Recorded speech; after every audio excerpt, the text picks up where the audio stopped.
वो नबियों में रहमत लकब पाने वाला। औज़ु बिल्लाहि मिनश शैतानिर रजीम, बिस्मिल्लाहिर रहमानिर रहीम। अस्सलाम वालेकुम वरहमतुल्लाहि वबरकातुहू। मुझे एक बड़ा सरफिरा बंदा मिला जी, पागल।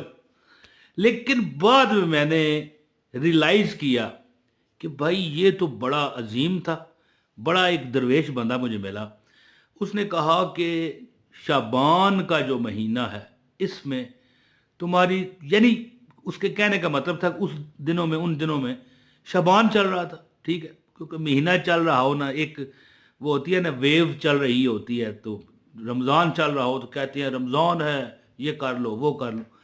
लेकिन मैंने ये रियलाइज़ किया है कि साल का कोई महीना है, कोई हफ्ता है, कोई दिन है, ये अमल करो। यानी अमल तो उसने बताया, लेकिन ये अमल करो, तुम्हारी जो जेब है, तुम्हारा जो पर्स है, तुम्हारी जो कोई थैला है, कोई डब्बा है जिसमें तुम नोट रखते हो, तिजोरी है, अल्लाह के हुक्म और फजल से कभी खाली हो गई तो मेरे मुंह पे थूक जाना। वो बंदा, मैंने कहा मुझे पागल बंदा मिला या मैड मिला, लेकिन बाद में मैंने ये सोचा कि यार इससे ज़्यादा ज़हीन तो बंदा ही नहीं है। तो एक बंदा था जो मुझे मिला, पुरानी बात है ना, मैंने उसे कहा यार कोई ऐसा बताओ अमल, कम अज़ कम मुझे, मेरा काम जो है ना दुकान का बहुत कम था, पुरानी बात कर रहा हूँ, अब की नहीं है। यानी अब तो दुकान छोड़े हुए मुझे 12 साल हो गए। तो ज़ाहिर है बाद में अल्लाह खैर करे, बड़ा मेरा काम था, ये कम से कम 20-22 साल पुरानी बात है। मैंने कहा यार कोई ऐसा अमल बताओ कि यार 300-400 रुपये मुझे तो बच जाए, लोग हज़ारों कमाते हैं। उसने कहा यार 300-400 रुपया, इसकी यार क्या हैसियत है, हैं?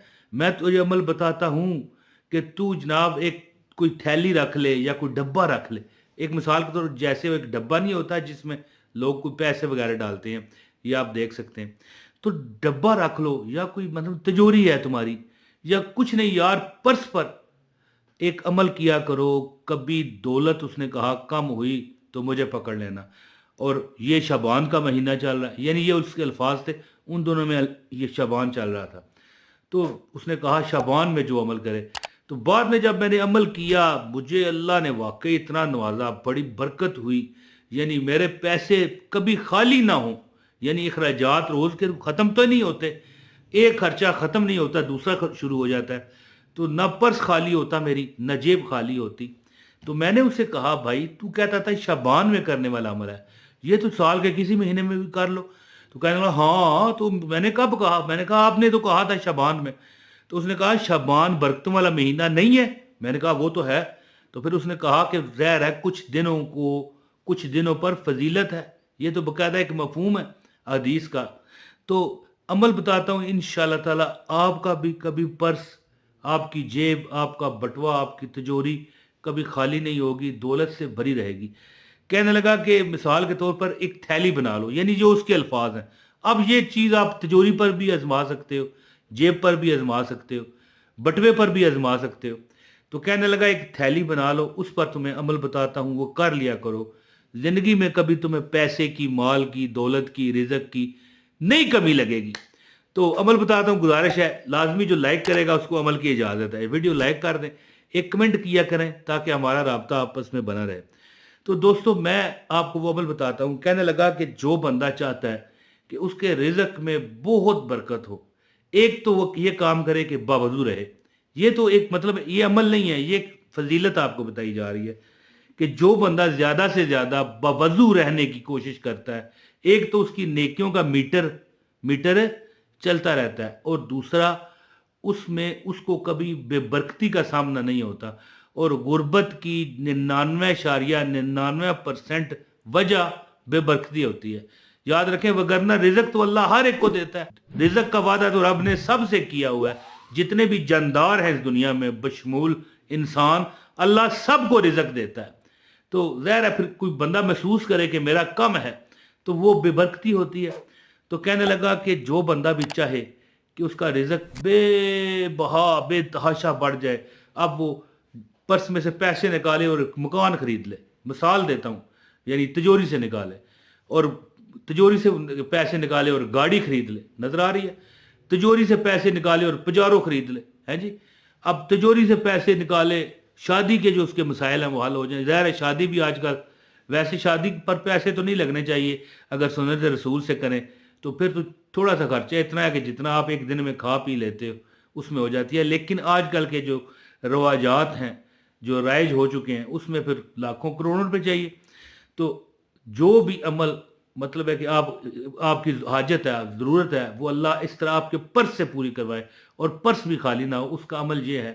تو اس کو کیا چاہیے کہ روزانہ صرف ایک بار، یعنی زیادہ نہیں، ایک بار کیا کرے کہ اپنا کوئی جس پر بھی دم کرنا ہے، مثال کے طور پر اگر بٹوے پر کرنا ہے، بٹوا یہ نظر آ رہا ہے بٹوا رکھ لو، یا تجوری یہ نظر آ رہی ہے، یعنی ایک بار صرف ایک مرتبہ کیا کرے، ایک بہت خوبصورت سی خوشبو لے لے، ٹھیک ہے، اب یہ بٹوا ہے نا، اس پر ہلکی سی خوشبو لے کے لگا دے، یا تجوری ہے اس پہ لگا دے، یا جیب ہے، یہ جیب ہے مثال، یہ میری جیب ہے، اس پر اس طرح لگا دو، اور خوشبو لگانے سے پہلے ایک مرتبہ کیا کہے، اللہم صلی علی محمد وعلی آل محمد کما صلیت علی ابراہیم وعلی آل ابراہیم انک حمید مجید، اللہم بارک علی محمد وعلی آل محمد کما بارکت علی ابراہیم وعلی آل ابراہیم انک حمید مجید، یعنی ایک بار درود پاک پڑھنے کے بعد صرف 33 مرتبہ انا اعطیناک الکوثر فصلی لربک وانحر ان شانئک ھو الابتر پڑھ کے، اور اس کے بعد پھر ایک بار درود پڑھ کے اپنے بٹوے پر، یہ دیکھیں بٹوا نظر آ رہا ہے، بٹوے پر پھونک دے، یا کوئی تھیلی آپ نے بنائی ہوئی ہے برکت والی اس پر پھونک دیں، یا کوئی ڈبہ ہے مثال کے طور پر جس میں آپ پیسے جمع کرتے ہو، یا کوئی تجوری ہے اس پر ایک بار دم کر دو، اپنے نوٹوں پر دم کر دو، اور ظاہر ہے 33 مرتبہ اگر آپ سورہ کوثر پڑھو گے اول اور آخر ایک مرتبہ درود پاک کے ساتھ، ٹھیک ہے، اور پھر ہلکی سی خوشبو لگا کے رکھے اپنے نوٹوں کو تو نہیں، یہ مثلا بٹوے کو لگا لیں، یا تھیلی کو لگا لیں، یا تجوری پر لگا لیں، اور خود بھی لگانے والا بندہ بڑا انشاءاللہ تعالی ہر قسم کی بے برکتی سے محفوظ رہتا ہے۔ اب 33 مرتبہ جو بندہ سورہ کوثر پڑھے گا، میں سمجھتا ہوں کہ 2-3 منٹ لگ جائیں گے، حد 5 منٹ لگ جائیں گے، حد 5 منٹ۔ اب یہ بندہ کسی بھی نماز کے بعد ایک دن میں یعنی 24 گھنٹے میں بندہ کر سکتا ہے۔ جو بندہ اس چیز پر کربند ہو جائے گا، اس چیز کو پکا اپنائے گا، وہ کبھی غریب نہیں ہوگا، چاہے جیب ہے اس کی، چاہے تجوری ہے، چاہے بٹوا ہے، نوٹوں سے دولت سے بھرا رہے گا، اور برکت اتنی اسے ملے گی کہ کسی چیز میں اس کو کمی نہیں لگے گی، حتیٰ کہ وہ غرباء کی مدد بھی کرے، حتیٰ کہ وہ محلے میں چاولوں کی دیگیں بانٹے، حتیٰ کہ وہ محلے میں مرغے کی دیگیں بانٹے، حتیٰ کہ وہ محلے والوں کی گائے بگائے مدد کرتا رہے، اپنے گھر کے بھی اخراجات پورے کرتا رہے، اپنے تمام ضروریات کو پورا کرتا رہے، پھر بھی وہ اتنا رہے گا، کھاتا پیتا رہے گا، اور انشاءاللہ اللہ کا شکر کرتا رہے گا۔ تو دوستو یہ عمل کیجئے، عمل چھوٹا سا ہے، مختصر ہے، آخری بات کہہ کے اجازت چاہوں گا، اپنے جو بٹوا ہے یا تجوری ہے اس کو کوئی خوبصورت سی خوشبو لے لیں، عطر لے لیں، عطر وہ لگایا کریں، اور لگانے سے پہلے اول و آخر درود پاک پڑھنے کے ساتھ 33 مرتبہ سورہ کوثر اس پر دم کیا کریں روز۔ جو بندہ یہ عمل کرتا ہے کبھی غریب نہیں ہوتا۔ تو امید کرتا ہوں کہ آپ اس عمل سے فائدہ اٹھائیں گے۔ بہت شکریہ۔ السلام علیکم ورحمۃ اللہ وبرکاتہ۔